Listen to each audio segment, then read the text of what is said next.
أعوذ بالله من الشيطان الرجيم. بسم الله الرحمن الرحيم.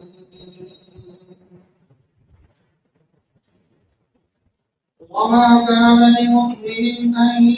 يقتل مؤمنا إلا خطأ، ومن قتل مؤمنا خطأ فتحرير رقبة مؤمنة ودية مسلمة إلى أهله إلا أن يصدقوا، فإن كان من قوم عدو لكم وهو مؤمن فتحرير رقبة مؤمنة، وإن كان من قوم بينكم وبينهم ميثاق فدية مسلمة إلى أهله وتحرير رقبة مؤمنة، فمن لم يجد فصيام شهرين متتابعين توبة من الله، وكان الله عليما حكيما. ومن يقتل مؤمنا متعمدا فجزاؤه جهنم خالدا فيها وغضب الله عليه ولعنه وأعد له عذابا عظيما.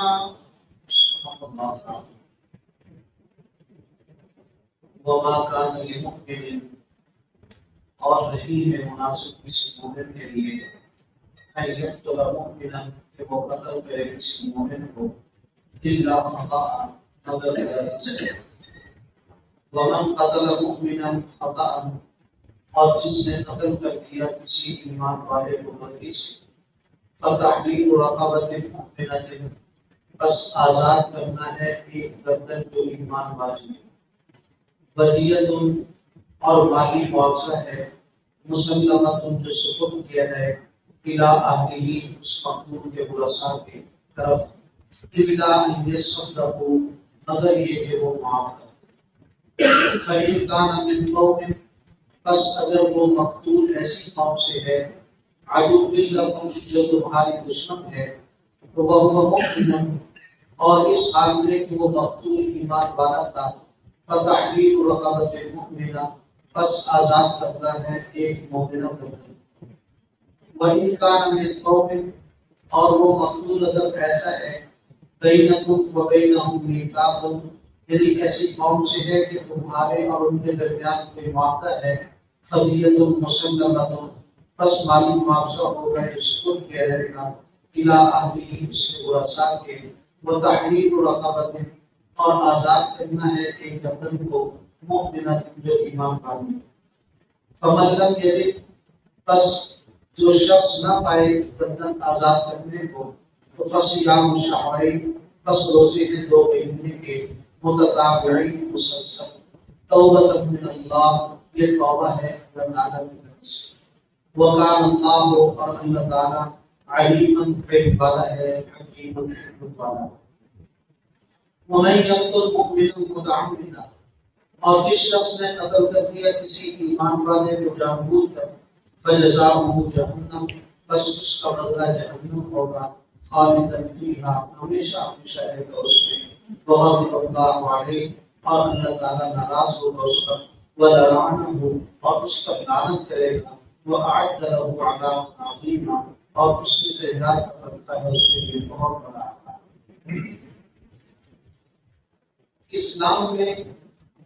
جہاں حقوق اللہ ہے وہاں حقوق العباد ہے، اور صرف مسلمانوں کے نہیں، کفار کے حقوق، اور صرف انسانوں کے نہیں، انسان جانوروں کے حقوق کا بھی محافظ.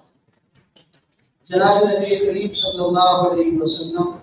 مدینہ طیبہ میں ایک باغ کے قریب سے گزرے تو وہاں ایک اونٹ کا بندہ ہوا، اور اس نے آپ کو دیکھ کر شور کرنا، چلانا شروع کیا، بہت زیادہ شور. حضور اکرم صلی اللہ علیہ وسلم رسول کے پاس چلے گئے اور کسی گزرنے والے کو بلایا اور پوچھا نعمت حاضر جوائری کے وہ کس کا ہے؟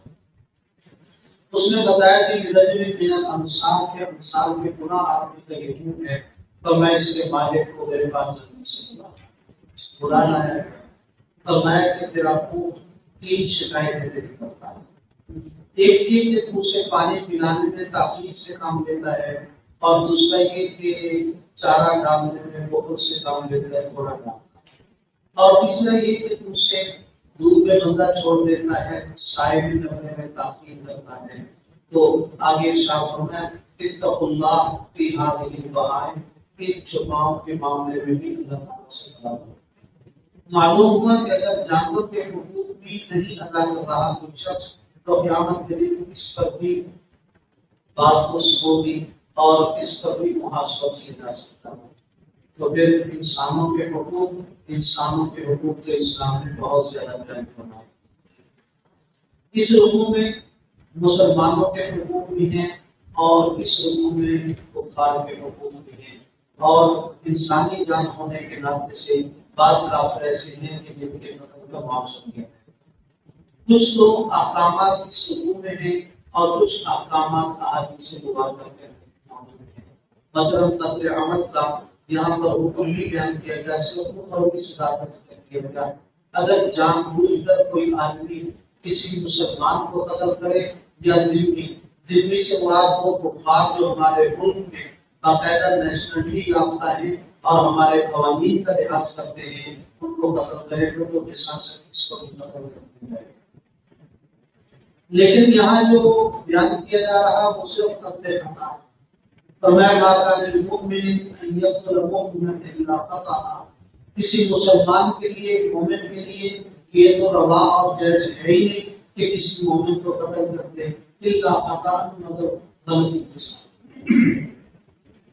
قتل خطا کی علماء نے 3 قسمیں ہیں، ایک ہے خطا فی القصد، ایک ہے خطا فی العمد۔ خطا فی القصد یہ ہے کہ اس آدمی نے غلط ارادہ ہی غلط کری، دور سے یہ دیکھا کہ کوئی جانور ہے اور ادھر سے تیر چلایا یا بندوق کی گولی چلائی شکار کرنے کے لیے، اور بعد میں پتہ چلا کہ وہ جانور نہیں انسان تھا۔ یہ ارادے میں غلطی ہوئی ہے، اسے کہتے ہیں خطا فی العمد اور خطا فی القصد، ارادے کے اندر ہی غلطی ہوئی۔ اور دوسری شکل یہ ہے کہ خطا فی العمد، ارادہ تو ٹھیک تھا، عمل غلط ہو گیا، اس نے مارا کسی چوپائے کو تھا اور وہ چھپایا ہی تھا، لیکن اس کا نشانہ خطا ہوا اور ساتھ قریب میں بیٹھے ہوئے کسی انسان کو لگ گیا، یہ خطا فی العمد ہے۔ اور ایسے ہی تیز رفتار موٹر سائیکل والے نے کسی بچے کو رونق دیا اور وہ بیچارہ قتل ہو گیا۔ اب ظاہر ہے موٹر سائیکل والے کا قتل کرنے کا ارادہ تو نہیں تھا، اس سے غلطی ہوئی، خطا قتل ہو گیا۔ کسی بچ والے نے یا یوں کہہ لیجیے کس آدمی نے اشارہ توڑا اور وہ کوئی آدمی صحیح جا رہا تھا، اس سے ٹکر ماری، اس نے بندہ مار دیا، تو یہ خطا ہو گیا۔ اب ظاہر ہے اس کا اشارہ توڑنا جلد بازی کا ارادہ تھا، بندہ قتل کرنے کا اس کا ارادہ نہیں تھا۔ اسی طرح علماء نے لکھا کوئی موٹا آدمی کا فقہ کی کتابوں میں باقاعدہ لکھا وہ نیند میں کسی بچے کے اوپر گر گیا یا بچے میں آ گیا، وہ بچہ مر گیا، تو یہ بھی قتل خطا کی ایک صورت ہوگی۔ تو فرمایا اگر قتل خطا ہو جائے، من قتل مؤمنا خطأ، جس آدمی نے مسلمان کو خطأ قتل کر دیا، تو اس میں 2 جانبیں ہیں گناہ کی۔ ایک تو یوں کہہ دیجیے کہ حقوق اللہ سے متعلق ہے اور ایک حقوق العباد سے۔ ایک مسلمان کا قتل کرنا اللہ تعالیٰ کے حق تلفی بھی ہے اور مسلمان کی بھی حق تلفی ہے۔ اللہ تعالیٰ کے حق میں جو کمی ہوگی اس کا ازالہ یہ ہوگا کہ ایک مومنہ گردن آزاد کی جائے گی۔ مومنہ گردن اس لیے کہہ دیا کہ چاہے وہ غلام ہو چاہے وہ باندھی ہو، یعنی مذکر ہو یا مؤنث ہو، اللہ تعالیٰ نے یہاں تذکیر تانیث کی کوئی شرط نہیں لگائی۔ فرمایا تحریر رقبہ، تحریر اس کا معنی آزاد کرنا، رقبہ گردن مومنہ جو ایمان والی ہو، یہ تو اللہ تعالیٰ کی حق کی طرف ہوگی۔ اور جو مسلمان کی حق تلفی ہوئی اس کی طرف یہ ہوگی کہ ودیۃ مسلمۃ مالی معاوضہ ہوگا جو سپرد کیا جائے گا الی اہلہ اس کے ورثاء کی طرف الا ان یصدقوا مگر یہ کہ وہ معاف کر دیں۔ اب مالی معاوضہ کتنا ہوگا؟ قرآن کریم کی اس آیت مبارکہ میں اس کی کوئی وضاحت نہیں ہے اور قرآن کریم میں کسی جگہ وضاحت منکرین حدیث جو کہتے ہیں کہ حسبنا کتاب اللہ، ہمیں اللہ کا قرآن کافی ہے، احادیث کو ہم نہیں مانتے، ان سے سوال یہاں پر بھی یہ کیا جا سکتا ہے کہ اللہ تعالیٰ نے دیت مسلمہ کو ارشاد فرما دیا، لیکن اس دیت کی کوئی حد بدہ بیان کر دی ہے قرآن کریم سے کہ کہاں لکھا ہوا ہے کہ کتنا دینا ہے، تو وہ حدیث مبارکہ کا سہارا لیتے ہیں۔ حضور اکرم صلی اللہ علیہ وسلم کے مبارک زمانے میں اور اسی طرح خلفائے راشدین کے زمانے میں جو دیت مقرر کی گئی وہ یہ تھی کہ اگر اونٹوں سے دی جائے تو 100 اونٹوں میں، اگر دنانیر سے دی جائے یعنی جو سونے کے سکے ہوتے ہیں 1000 دینار ہوگی، اور اگر دراہم سے دی جائے جو سکے چاندی کے ہوتے ہیں تو 10,000 درہم دی جائے۔ تو 10,000 درہم یا 1000 دینار یا 100 اس زمانے میں ان تینوں چیزوں کی قیمت اور قدر و منزلت برابر کی موجود ہے، یعنی 1000 دینار کے 100 بتایا کرتے تھے، اور ہماری کرنسی چونکہ اب سونا چاندی نہیں ہے اس لیے 100 متعین کر لیے جائیں گے آسانی کرنے کے لیے، یا پھر دراہم دنانیر کے وزن کے اعتبار سے کچھ ایسا کر لیا جائے گا، اس لیے کہ ہمارے ہاں یہ کرنسی جو ہوتی ہے یہ تبدیل ہوتی رہتی، یعنی ہمارے روپے کی ویلیو ڈاؤن اور بڑھتی تو بہت ہی کم ہے، ڈاؤن ہوتی رہتی ہے۔ ایک وقت تھا کہ جب حضور اکرم صلی اللہ علیہ وسلم کی صاحبزادی سیدہ فاطمہ الزہرا رضی اللہ تعالیٰ عنہ کا جو مہر بنتا تھا نا وہ 500 درہم آپ نے متعین فرمایا تھا، اور پاکستان کی کرنسی کے اعتبار سے 132 روپے 4 آنے ہوا تھا۔ اور پرانے زمانے میں لوگ جب بھی مہر طے کرتے تھے وہ کہتے تھے مہر فاطمی، اور کچھ لوگ کہتے تھے 132 روپے 4 آنے طے کر لیے۔ پھر ایسی ان پڑھ لوگوں میں تفریق ہوئی کہ انہوں نے 100 کو حذف کر دیا، 132 کا لفظ کرا۔ میں نے اپنے ہوش میں ایک نکاح میں ایسا بھی سنا کہ وہ کہہ رہے تھے کہ مہر جو ہے وہ 132 روپے متعین کر دیے رہے، اور 132 روپے تو کوئی مہر نہیں ہے۔ حضور اکرم صلی اللہ علیہ وسلم نے ارشاد فرمایا لا اقل من 10 دراہم، 10 درہم سے کم مالیت پر مہر متعین نہیں ہو سکتا، اور آج کے دور میں کم از کم 10,000 روپے متعین ہونا چاہیے مہر کے لیے۔ اب وہ 132 والا دور نہیں ہے۔ حضور اکرم صلی اللہ علیہ وسلم نے اپنی صاحبزادی کا اور اپنی تمام ازواج مطہرات کا مہر 500 درہم متعین فرمایا، سوائے حضرت ام حبیبہ رضی اللہ تعالیٰ عنہ کے کہ ان کا مہر 4000 درہم دیا گیا تھا، جو حضرت امیر معاویہ رضی اللہ تعالیٰ عنہ کی مشرہ تھی اور حضرت ابو سفیان رضی اللہ تعالیٰ عنہ کی بیٹی تھی،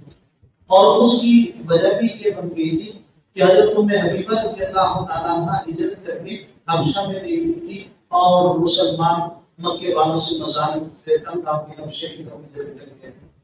وہاں کے خاوند فوت ہو گئے۔ اب یہ بیچاری بظاہر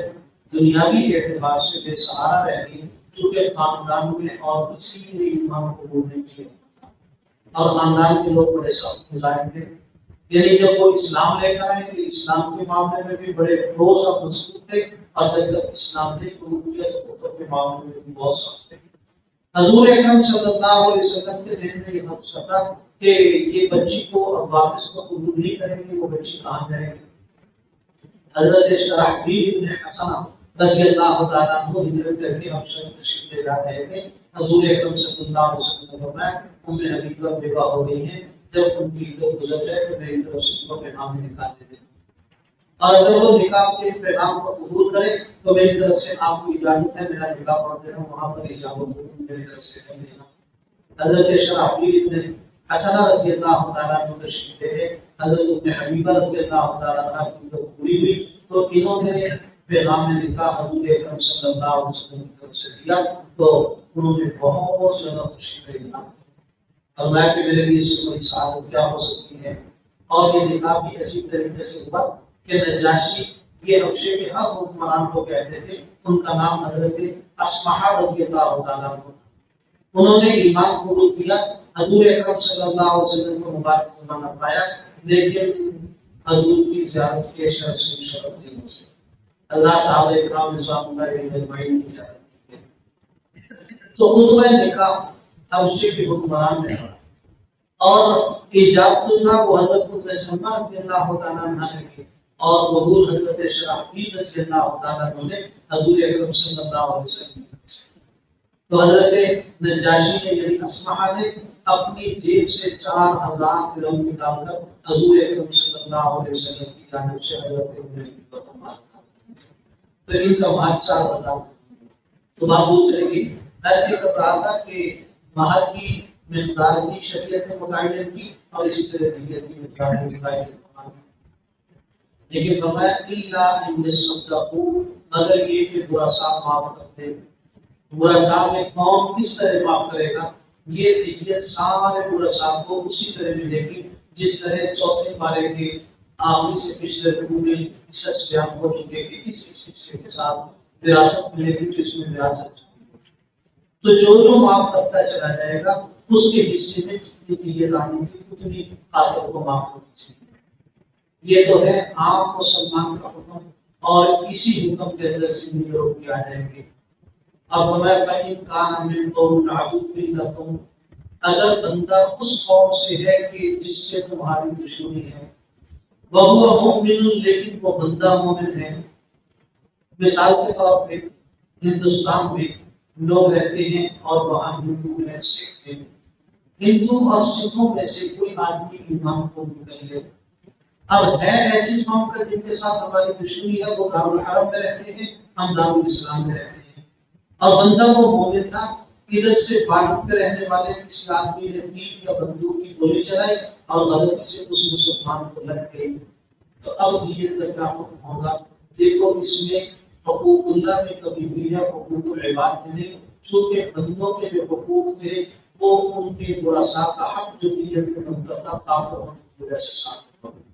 کفار کو کچھ بھی نہیں دیا جائے گا۔ اور ایسے آدمی حضور اکرم صلی اللہ علیہ وسلم نے ارشاد فرمایا لا یرث المسلم الکافر ولا الکافر المسلم، نہ کافر مسلمان کا وارث ہوتا ہے نہ مسلمان کافر کا وارث ہوتا ہے۔ اس لیے اب جو دیت جانی تھی اس کے کافر ورثاء کو ملنی تھی، کافر ورثاء کو دیت نہیں ملی کیونکہ وراثت نہیں ملی۔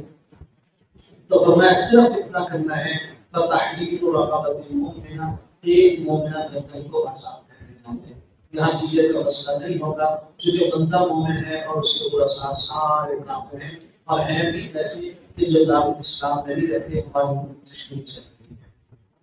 اور آگے تیسرا حکم ارشاد فرمایا وَإِنْ كَانَ مِنْ قَوْمٍ بَيْنَكُمْ وَبَيْنَهُمْ مِيثَاقٌ، اگر وہ بندہ ایسی قوم سے ہے تو کافر، لیکن تمہارا اور ان کا معاہدہ آپس میں چل رہا ہے۔ مثال کے طور پہ وہ بندہ یہاں کا مستقل نیشنلٹی یافتہ ہے، جیسے یہاں ہمارے پاکستان میں کئی عیسائی لوگ رہتے ہیں، اب ان کا بندہ غلطی سے ہمارے کسی بندے سے بن گیا، یا دوسری صورت یہ ہے کہ کوئی غیر مسلم یہاں پہ ویزا لے کر آیا ہوا تھا، اب وہ عارضی طور پر مستعمل تھا، پہلا مستقل طور پر مستعمل ہے، تو ویزا کی ایک قسم کا وعدہ ہوتا ہے کہ آنے والے کو جان مال عزت آبرو کا تحفظ ملے گا، اور دوسرے ملک سے ہمارے ملک میں آنے والا ہمارے قوانین کی 100% پاسداری کرے گا، سوائے ان قوانین کے جن قوانین میں اسلام نے انہیں استثناء کیا ہے۔ تین چیزوں میں اسلام نے ذمیوں کو استثناء کیا ہے۔ ایک یہ کہ وہ شراب پی سکتے ہیں اگر ان کے مذہب میں جائز ہو۔ حضور اکرم صلی اللہ علیہ وسلم نے ارشاد فرمایا الخمر لہم کالخل لنا، شراب ان کے لیے وہ حیثیت رکھتی ہے جو ہمارے لیے سکہ حیثیت رکھتا ہے۔ اور دوسرا یہ کہ وہ خنزیر اگر ان کے مذہب میں جائز ہے وہ کھا لیں۔ حضور اکرم صلی اللہ علیہ وسلم نے ارشاد فرمایا بل خنزیر لہم کالشاة لنا، خنزیر ان کے لیے ایسے ہوگا جیسے ہمارے لیے بکرا ہے۔ اور تیسرا یہ کہ ان کے نکاح اور طلاق کے قوانین اور وراثت کے قوانین ان کے اپنے مذہب کے مطابق ہوں گے، الا یہ کہ کوئی مجوسی ہو جن کے مذہب میں ماں بہن بیٹی کے ساتھ نکاح جائز ہے، تو دارالاسلام میں رہتے ہوئے انہیں ماں بہن بیٹی کے ساتھ نکاح کرنے کی اجازت نہیں ہے۔ اس لیے کہ اسلام نے صرف تین چیزوں میں استثناء دیا، چوتھی چیز میں استثناء نہیں دیا۔ اب وہ ہمارے قانون کی پاسداری کرتے ہیں، ہم ان کی جان مال عزت آبرو کی حفاظت کے ذمہ دار محافظ ہوں گے۔ تو اللہ تعالیٰ نے فرمایا اگر ایسی قوم سے ہے کہ تمہارا ان کے ساتھ معاملہ ہوگا تو پھر دونوں حق ادا کرنے ہوں گے۔ فدیت مسلمۃ، ایک تو مالی معاوضہ ہوگا 100 اونٹ یا 1000 دینار یا 1000 درہم، 10,000 درہم جو ان کے ورثاء کے سپرد کیے جائیں گے، اس لیے کہ غیر مسلم مرا ہے، غیر مسلم اس کے ورثاء ہیں، تو غیر مسلم کی وراثت غیر مسلموں کو مل جائے گی۔ اور دوسرا یہ کہ وہ تحریر رقبۃ مؤمنہ، اللہ تعالیٰ کے حق میں جو کوتاہی ہوئی ہے اس کے عوض میں ہمیں ایک گردن بھی آزاد کرنا ہوگی، اور وہ مومن ہونی چاہیے، صحیح سالم تندرست ہونی چاہیے۔ فمن لم یجد، جو آدمی غلام ماندی نہیں مانگا، پہلے دور میں یہ تھا اپنے پاس نہیں ہے خریدنے، لیکن آج نہ اپنے پاس ہے نہ خریدنے کے مواقع ہیں، تو اللہ تعالیٰ نے آج کے دور کے لیے آسانی پیدا فرما دی۔ اس دور میں بھی گنجائش تھی کہ نہ اپنے پاس ہے نہ خریدنے کی طاقت ہے، تو پھر کیا کرے؟ تو میں فصیام شہرین متتابعین، 2 ماہ کے مسلسل روزے رکھے گا، اس لیے کہ دیت میں تو سارا خاندان شریک ہو جائے گا، لیکن اس سزا میں غلام کی آزادی کے لیے خود ہی اس کو کرنا پڑے گا۔ اور اس کی طرف سے کوئی دوسرا آدمی روزے بھی نہیں رکھ سکتا ہے، الا یہ کہ کوئی اس کو غلام ہدیہ کر دے اور یہ پھر اپنی طرف سے اس کو آزاد کرے۔ تو فرمایا مسلسل 2 مہینے کے روزے، اور اس میں ایک مسئلہ یاد رہے، اگر کسی آدمی کا یہ روزوں کا تسلسل چھوڑ دیا تو پھر دوبارہ سے کرنے پڑیں گے۔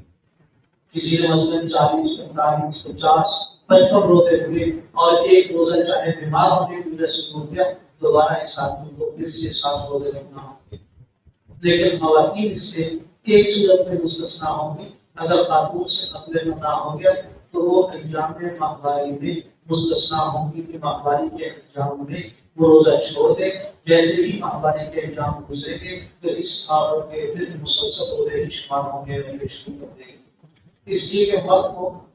2 مہینے کا 1 مہینے کا روز رہ سکتا ہے، لیکن عورت کا کوئی مہینہ بھی ماہواری سے کام نہیں۔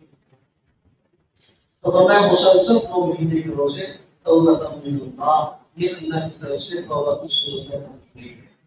وَكَانَ اللَّهُ عَلِيمًا حَكِيمًا، اللہ تعالیٰ جاننے والا حکمت والا ہے، وہ اپنے علم اور حکمت کے مطابق صحیح احکامات نازل فرماتے ہیں، اگرچہ ان احکامات کی حکمت ہماری عقل میں نہیں ہے۔ وَمَن يَقْتُلْ مُؤْمِنًا مُتَعَمِّدًا، فرمایا اگر کسی نے جان بوجھ کر مسلمان کو قتل کر دیا۔ دیکھیے حقوق اللہ میں سب سے بڑا گناہ شرک ہے، اکبر الکبائر، جناب رسول اللہ صلی اللہ علیہ وسلم نے ارشاد، اور حقوق العباد میں سب سے بڑا گناہ کسی بے گناہ مسلمان کو قتل کر دینا ہے۔ یہ جو فرمایا فَكَأَنَّمَا قَتَلَ النَّاسَ جَمِيعًا، ایسا ہے جیسے اس نے ساری انسان کو قتل کیا۔ اب دیکھو شرک کے معاملے میں حضور اکرم صلی اللہ علیہ وسلم نے اس قدر اہتمام فرمایا کہ ایک صحابی نے، کوئی اللہ کے نبی نے کام کہا تو فرمانے لگے، کرنے لگے ماشاء اللہ و ماشاء محمد صلی اللہ علیہ وسلم، جیسے اللہ اور اللہ کے رسول چاہیں گے ویسے ہو رہے ہیں۔ ہمارے یہاں بھی بعض دفعہ لوگ بول بن میں یہ کہہ دیتے ہیں اللہ کے رسول کی مرضی، تو صحابی نے یہ کہتے ماشاء اللہ و ماشاء محمد صلی اللہ علیہ وسلم، جیسے اللہ چاہیں گے اللہ کے رسول چاہیں گے۔ ارشاد فرمایا کہ فقط جعلتنی باذن اللہ تعالی، تو نے مجھے اللہ تعالیٰ کا شریک ٹھہرا دیا، میں یہ کہوں انشاءاللہ اللہ جیسے چاہیں گے، ساتھ شاہ محمد صلی اللہ علیہ وسلم۔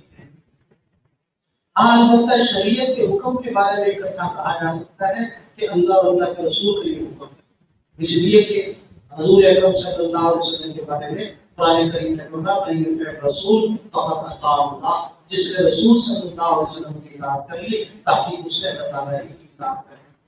تو دیکھیے حقوق اللہ کے معاملے میں سب سے بڑا گناہ شرک ہے، اور حقوق العباد کے معاملے میں قتل عمد، قصداً کسی مسلمان کو قتل کر دینا ہے۔ اور میں اگر ایسا کر لیا فجزاؤہ جہنم، اس کی سزا جہنم ہوگی۔ دنیا میں کیا ہوگا؟ قصاص قتل کیا جائے، ہاں برا تھا دیت کو ماننے تو ان کی مہربانی ہوگی، دیت بھی معاف کرتے تو ان کی مرضی ہوگی۔ تو فرمایا جزا آخرت میں جہنم ملے گی، خالدن فیہا، بہت دیر اس کو جہنم میں رہنا پڑے گا۔ عام طور پہ خالدن کا ترجمہ کیا جاتا ہے ہمیشہ ہمیشہ، مفسرین نے لکھا حق یہی بنتا تھا کہ یہ ہمیشہ جہنم میں رہتا، لیکن اللہ مہربانی فرما کے نکال دیں گے، اس لیے کہ حضور اکرم صلی اللہ علیہ وسلم نے ارشاد فرمایا تھا من قال لا الہ الا اللہ دخل الجنہ، جس نے لا الہ الا اللہ پڑھا نا وہ کبھی نہ کبھی جنت میں چلا جائے۔ حضرت ابو ذر غفاری رضی اللہ تعالیٰ عنہ کو اس پر اشکال بھی ہوا، انہوں نے عرض کیا وَإِن زَنَا وَإِن سَرَقَ، بخاری شریف میں حدیث کہا حضور اگر کہ وہ زنا کرتا رہا، اگر کہ وہ چوری کرتا رہا، زنا سے اشارہ تھا حقوق اللہ کے طرف کی طرف، اور چوری سے اشارہ تھا حقوق العباد کے طرف کی طرف، کہ اگر کہ اللہ کے حقوق، اللہ کے بندوں کے حقوق قسم کیے ہوں، ارشاد فرمایا وَإِن سَرَقَ وَإِن سَرَقَ، ہاں اگر کہ زنا کیا ہو، اگر کہ چوری کی ہو تو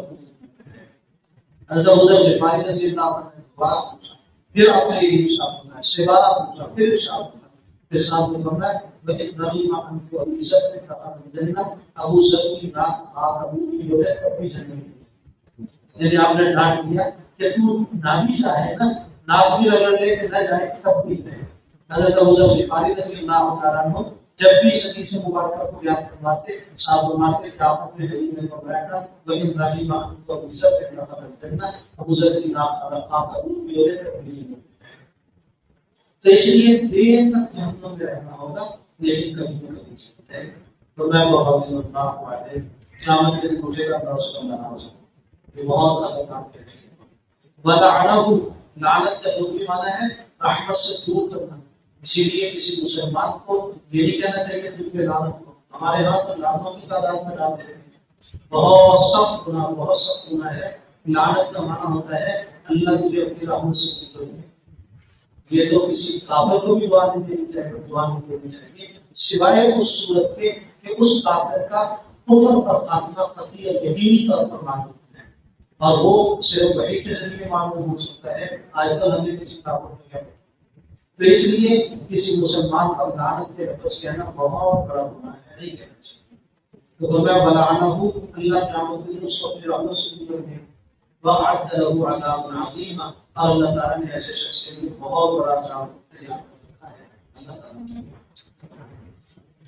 مناسب ہو جاتی ہے، صدا مل جاتی ہے تو وہاں عادت سے اگر بتا دیں جی ہاں، اس لیے کہ ہمارے یہاں مسئلہ یہ ہے کہ یہ جو حدود ہیں یہ کفارات ذنوب نہیں، اس سے گناہ معاف نہیں ہوتے، گناہ کے لیے توبہ کرنی ہوتی ہے، گناہ سے معافی کے لیے یہ دنیاوی سزا ہے۔ اللہ تعالیٰ فرماتے ہیں لَهُمْ خِزْيٌ فِي الدُّنْيَا،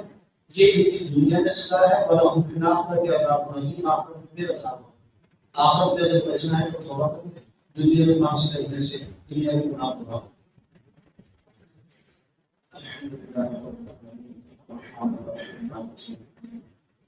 اللهم صل على سيدنا ومولانا محمد وعلى آل سيدنا ومولانا محمد وبارك وسلم۔ ربنا آتنا في الدنيا حسنة وفي الآخرة حسنة وقنا عذاب النار۔ ربنا لا تزغ قلوبنا بعد إذ هديتنا وهب لنا من لدنك رحمة إنك أنت الوهاب، واعف عنا واغفر لنا وارحمنا أنت مولانا فانصرنا على القوم الكافرين۔ اللهم أدخلنا الجنة بغير حساب، اللهم أهدنا من النار، اللهم وفقنا لما تحب وترضى، اللهم إنك عفو تحب العفو فاعف عنا، اللهم إنا نجعلك في نحورهم ونعوذ بك من شرورهم، اللهم اقض حاجاتنا، اللهم اشف مرضانا، اللهم اغفر لموتانا۔ صلى الله تعالى على خير خلقه محمد وآله وصحبه أجمعين.